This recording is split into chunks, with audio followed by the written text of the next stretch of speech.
دوست مجھے یاد آئی ہیں اس وقت، اللہ بخشے ان کو۔ انہوں نے بچوں کا اسکول بنایا تھا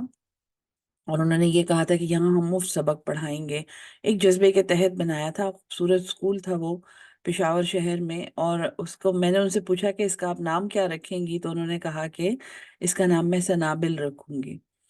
یہاں سے یہ سنابل اس آیت میں سے انہوں نے نام اخذ کیا تھا، ان کی یاد مجھے آ گئی۔ آ، بہت کم عمر میں وہ رخصت ہوئی ہیں دنیا سے، لیکن وہ سنابل یعنی کہ اللہ کی راہ میں خرچ کرنے کی مثال ایک دانے کی ہے، جس کو جب بویا جائے تو اس میں سے کئی بالیں نکلیں، اور ہر بال میں تو یہ جو ہمارے بزرگ کہتے ہیں کہ اللہ تو 700 گنا تک بڑھا کے دیتا ہے۔ یہ 700 گنا ایک مثال ہے، ایسا نہیں ہے کہ آپ کیلکولیٹ کریں اس کو باقاعدہ۔ یعنی قرآن کی ایسی تفسیریں ہیں جس میں مختلف نیکیوں کو کیلکولیٹ کر کے اس مفسر نے لکھا ہے کہ یہ اتنی لاکھ نیکیاں ہیں اور یہ اتنی کروڑ نیکیاں ہیں۔ سو یہ ایسی بات نہیں ہے کہ آپ اسے کیلکولیٹر پہ کیلکولیٹ کر سکیں، یہ ایک مثال دی گئی ہے کہ اللہ کی راہ میں خرچ کرنے کی مثال ایسی ہے کہ ایک دانے میں سے آپ 700 گنا پیداوار حاصل کرتے ہیں۔ تو آپ اس کو دیکھیں اور سوچیں کہ اللہ کتنا زیادہ دے سکتا ہے، کیونکہ واللہ، اور اللہ یضاعف، وہ بڑھاتا ہے، لمن یشاء، جس کے لیے وہ چاہتا ہے، واللہ واسع علیم، اور اللہ تو بڑی وسعت والا اور علم والا ہے۔ الذین، جو لوگ، ینفقون اموالہم، جو خرچ کرتے ہیں اپنے مال، فی سبیل اللہ، اللہ کی راہ میں۔ اب اصول بتائے جا رہے ہیں اللہ کی راہ میں خرچ کرنا، اور اس سے پہلے ہم پڑھ چکے ہیں کہ وہ آپ سے پوچھتے ہیں کہ ہم کیا خرچ کریں، قل العفو، ان کو یہ کہو جو تمہاری ضرورت سے زیادہ ہے۔ سو بہترین سبق وہاں پہ یہ تھا کہ اپنی ضروریات کو محدود کر لو۔ جو لوگ اللہ کی راہ میں خرچ کرتے ہیں، فی سبیل اللہ، اللہ کی راہ میں، ثم، پھر، لا یتبعون، وہ نہیں رکھتے ہیں، وہ کوئی اس چیز کو ایسے نہیں رکھتے یا اسے فالو نہیں کرتے، ما انفقو، جو انہوں نے خرچ کیا، منن، کوئی احسان بنا کے، ولا اذن، اور نہ ہی تکلیف۔ جو اللہ کی راہ میں ہم خرچ کرتے ہیں، ہم اسے احسان جتاتے ہیں، مطلب احسان جتانا ایک بہت ہی چھوٹے کردار کی نشانی ہے، اور یہ سمجھنا کہ یہ میں نے خرچ کیا ہے اور یہ میرا کوئی اعزاز ہے، یہ میں ہی خرچ کر سکتا ہوں یا کر سکتی ہوں، یا ہم ہی ایسا کر سکتے ہیں۔ آ، اور اس کو انسانیت پہ اپنا احسان سمجھنا ایک بہت کمظرف انسان کی نشانی ہے۔ اور ازن، اس سے بھی زیادہ تکلیف دہ بات ہے کہ مال خرچ کر کے کسی کو باقاعدہ تکلیف دی جائے کہ ہاں اگر ہم نہ ہوتے تو آپ کیا کرتے، اور اگر ہم آپ کی مدد نہ کرتے، اور ہاں ان میں تو کوئی عقل ہی نہیں ہے، اچھا ہے کہ ہم ان کو سمجھا دیتے ہیں یا ہم ان کی مدد کر دیتے ہیں۔ تو جو اس میں کوئی تکلیف اور احسان نہیں رکھتے، اجرہم، ان کا اجر، عند ربہم، ان کے رب کے پاس ہے، ولا خوف علیہم، اور ان پر کوئی خوف نہیں ہوگا، ولا ہم یحزنون، اور وہ ان پر نہ کوئی آنے والی چیز کا ڈر ہوگا جو خوف ہے، اور نہ ہی وہ حزن کریں گے، یعنی نہ ہی ان کے پاس ان میں کوئی ریگریٹ ہوگا۔ حزن گزری ہوئی چیز پر غم کرنے کو کہتے ہیں، بار بار ایک چیز کو یاد کرنا، بار بار ایک چیز کو جتانا، جو کہ احسان جتانے جیسا ہی ہے، اور لوگوں کو یہ نہ بھولنے جانا کہ ہمارے ساتھ کیا زیادتی ہوئی تھی اور ہمارے ساتھ کیا ظلم ہوا تھا، اس کو حزن کہتے ہیں، اور یہ کمزور ایمان کی نشانی ہے۔ قول معروف، ایک اچھی بات کرنا، ومغفرت، اور معاف کر دینا، خیر، بہتر ہے، من صدقت، اس صدقے سے، یتبعوہا، جس کے بعد ہو اذن، ایک تکلیف، یعنی کسی کے ساتھ کوئی اچھا اپنے خیال میں کوئی اچھائی کر کے اور پھر اس کو بار بار جتانا کہ ہاں میں نے تمہارے ساتھ یہ اچھائی کی ہے، یا ہم ایسا کرتے، ہم نے ایسا کام کیا تو تمہارا یہ کام بنا، اور ہمارے بغیر تم کیا کرتے۔ اس طرح اللہ کہتا ہے اس صدقے سے بہتر یہ ہے کہ تم ایک اچھی بات کرو اور درگزر کرنا سیکھو۔ پہلے تم اپنا کردار تو ٹھیک کرو، پہلے تم اس قابل تو بنو کہ تم صدقہ کرنے کے اہل ہو جاؤ۔ واللہ، اور اللہ، غنی حلیم، وہ تو غنی ہے، اسے کوئی ضرورت نہیں ہے تمہارے اس انفاق کی اور تمہارے اس صدقے کی، وہ تقدیریں لکھ چکا ہے، اور وہ حلیم ہے، وہ بہت بردبار ہے، وہ بہت بزرگ ہے، وہ بہت حلم والا ہے۔ یہ ایک ترغیب دی جا رہی ہے کہ اگر تم اللہ کی راہ میں خرچ کرتے ہو تو یاد رکھو کہ تم اس اللہ کی راہ میں خرچ کر رہے ہو جو غنی ہے اور جو بردبار ہے، اس لیے اپنا کردار ایسا بناؤ جو اسے پسند ہے۔ یا ایھا الذین آمنو، اے ایمان والو، لا تبطلوا، نہ تم باطل کرو، نہ تم جھوٹے کرو، صدقاتکم، تمہارے صدقے، جو تم اللہ کی راہ میں خرچ کرتے ہو اسے باطل نہ کرو، بالمن، احسان جتا کر، والاذی، اور تکلیف، ستانا، اذیت دینا، کالذی، اس شخص کی مانند، ینفق، جو خرچ کرتا ہے، مالہ، اپنا مال، رعاء الناس، لوگوں کو دکھانے کے لیے، ولا یؤمن باللہ، اور اس کا اللہ پہ کوئی ایمان نہیں ہے، والیوم الآخر، اور آخرت کے دن۔ یہ وہ انسان ہے جو دکھاوے کے لیے خرچ کر رہا ہے، یہ وہ انسان ہے جو دنیا میں کوئی نام پانے کے لیے، دنیا میں کوئی مشہوری پانے کے لیے، جو ایک دکان کھول کے بیٹھا ہوا ہے، جی یہاں پہ آپ اللہ کے لیے ایک اینٹ لگائیں اور آپ کے لیے ہم جنت میں محل بنوا دیں گے، اور آپ یہاں پہ ہمارے ہاتھ پہ ہاتھ رکھیں اور ہم وہاں آپ کو بخشوا دیں گے۔ یہ وہ انسان ہے جو مال خرچ کرتا ہے لوگوں کو دکھانے کے لیے، اور ریا، میں نے آپ کو پہلے بھی بتایا ہے، یہ شرک ہے۔ جو کام لوگوں کو دکھانے کے لیے کیا جائے اور پھر وہ لوگ اس کی تعریف کر لیتے ہیں، دنیا میں اس کام کا بدلہ انسان کو مل جاتا ہے، پھر وہ اللہ کے ہاں اس کا کوئی وزن نہیں رہتا، اللہ کے ہاں اس عمل کی کوئی حیثیت نہیں رہتی ہے۔ سو ریاکاری سے بچنا، اور خاص طور پہ پھر انفاق فی سبیل اللہ کی مد میں ریاکاری سے بچنا بہت ضروری ہے۔ فَمَثَلُهُ، پس اس کی مثال، کمثل، مانند ایک ایسی مثال ہے، صفوان، ایک چکنا پتھر ہے، ایک بالکل ہموار گول پتھر جو دریا کے کنارے ندیوں کے کنارے گول گول چکنے پتھر ہمیں نظر آتے ہیں، اس پہ لوگ پھسلتے ہیں۔ صفوان علیہ تراب، اس پر مٹی ہے، فَأَصَابَهُ، پھر اس پر برسا، وابل، ایک تیز بارش، فَتَرَكَهُ، پس اسے چھوڑ دیا، ترک کر دیا، سلدن، بالکل صاف۔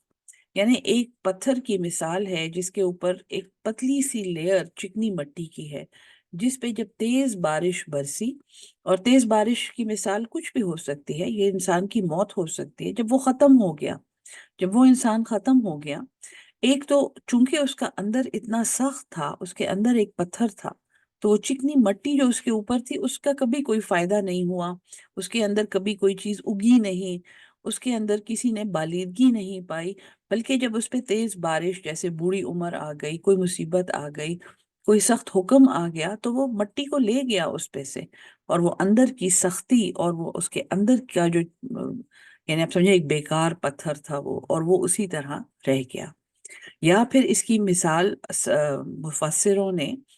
قیامت کی بھی دی ہے کہ یہ وہ کردار ہیں جو اوپر سے آپ کو بڑے، یعنی کہ ان کے اوپر ایک مٹی کی مثال زرخیزی کی ہے، کہ وہ آپ کو دنیا میں زرخیز نظر آتے ہیں، لیکن جب آخرت آئی، قیامت آئی، تو وہ ان کی وہ زرخیزی وہ جھوٹی تھی، اور وہ ختم ہو گئی اس حساب میں اور اس آخرت میں، اور اندر کی سختی اور اندر کا وہ بیکار پتھر نکل آیا۔ لا یقدرون، وہ کوئی قدرت نہیں رکھتے، علی شیء، کسی بھی چیز پر، مما کسبو، اس میں سے جو انہوں نے کمایا۔ یہ کنیکشن جو مفسر آخرت کے ساتھ اس کا کنیکشن بناتے ہیں اس آیت کا، وہ اسی لیے ہے کہ دنیا میں انہوں نے کچھ بھی کیا ہو، انہوں نے کسی کا کوئی فائدہ نہیں کیا اصل میں،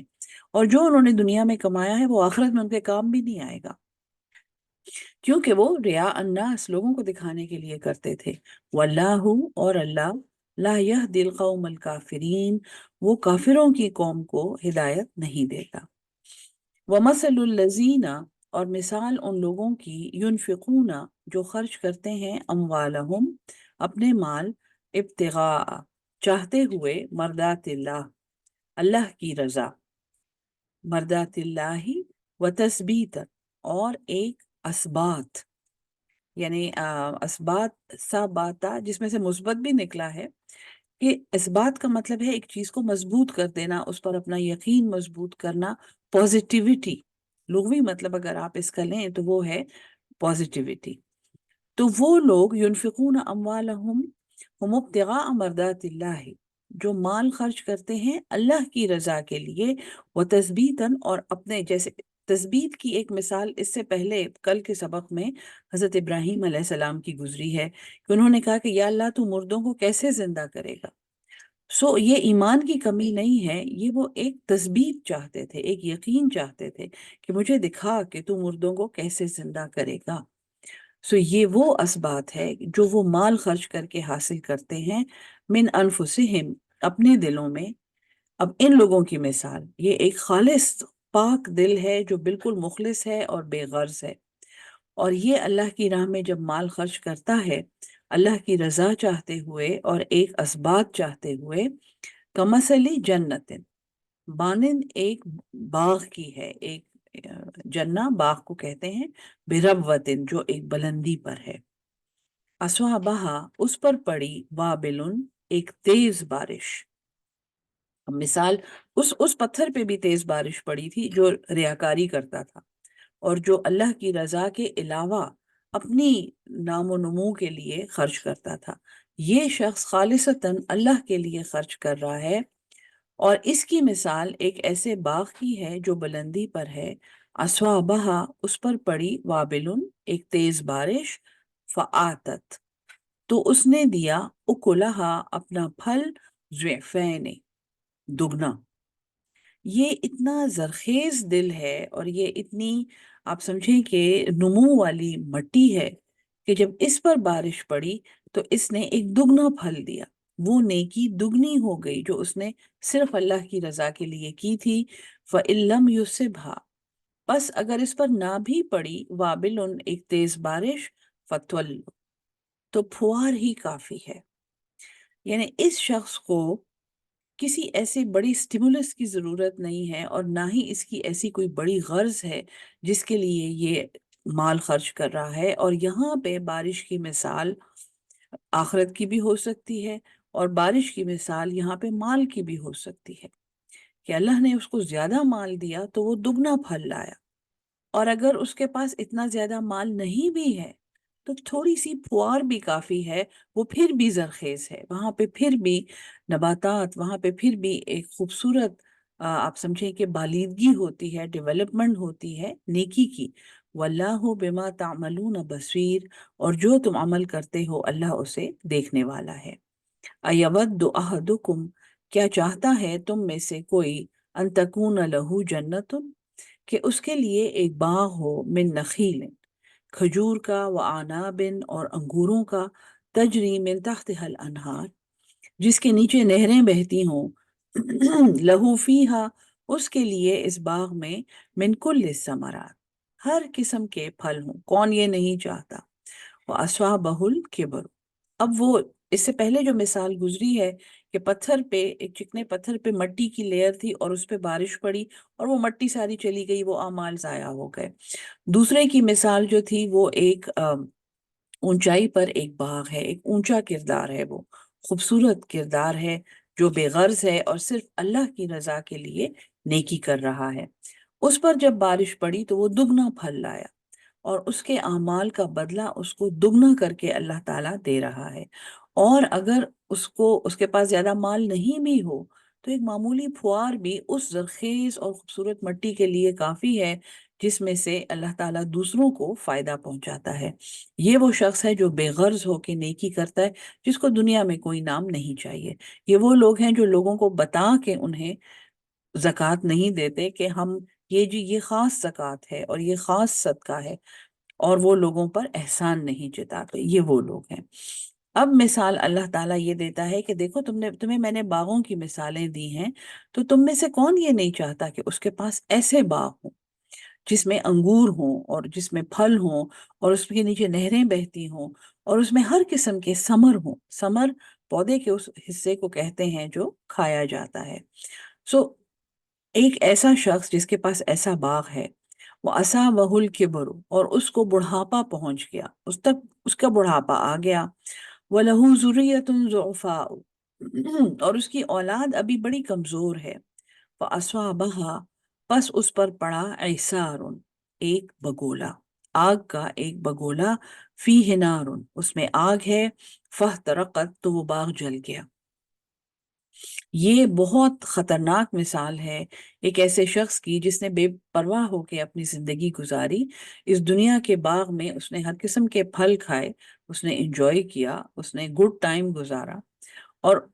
جب وہ دنیا سے رخصت ہوا تو ابھی اس کی اولاد بھی اس قابل نہیں تھی کہ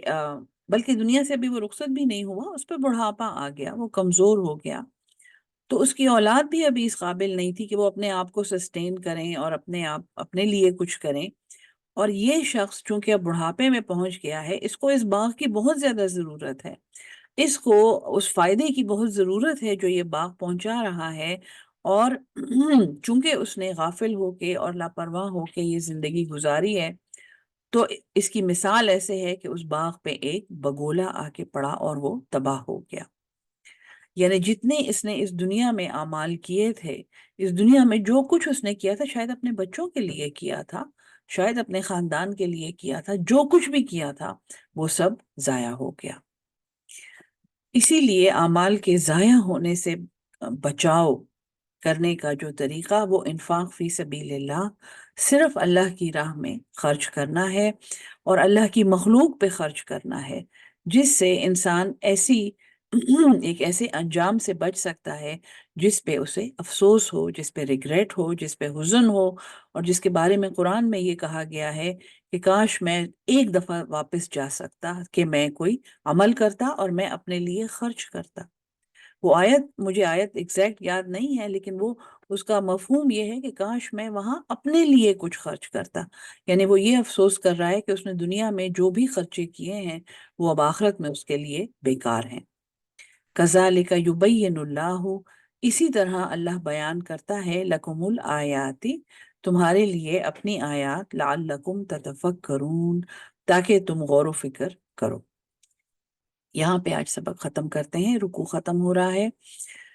اللہ ہم سب کو قرآن سمجھ کے اس پہ عمل کرنے والا اور اس کو آگے پہنچانے والا اہل القرآن بنا دے۔ آمین ثم آمین۔ السلام علیکم ورحمۃ اللہ وبرکاتہ۔